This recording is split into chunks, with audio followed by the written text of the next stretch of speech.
शहबाज शरीफ और मौलाना फजलुर रहमान ने एक बार फिर MQM की क़यादत से मुलाकात की।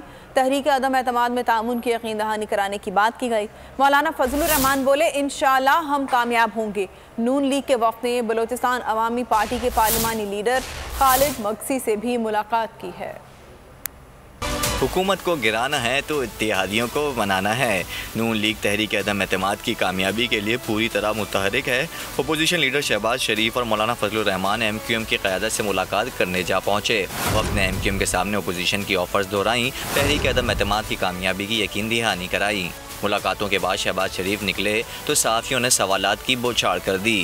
हमारी बातचीत जारी है, ज़ाहिर उनके उम्मीद यकीन में तब्दील होगी। जी बातचीत जारी है, आप उनसे पूछें कोई हिकमत अमली है या। शहबाज शरीफ से सहाफ़ी ने कामयाबी के चांसेस पर सवाल किया तो जवाब मौलाना फजलुर रहमान ने दिया।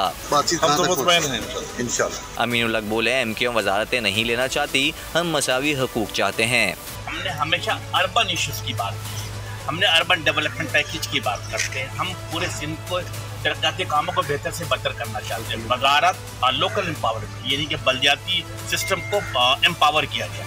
MQM में कभी वजारत, गवर्नरशिप और मुश्किल की कभी बात नहीं। मुस्लिम लीग नून के पार्लिमानी वफ़द ने बलूचिस्तान अवामी पार्टी के पार्लिमानी लीडर खालिद मक्सी से भी मुलाकात की और मुतालबात सुने। अयाज सादिक, राना सनाउल्लाह और ख्वाजा साद रफीक मुलाकात करने वालों में शामिल थे।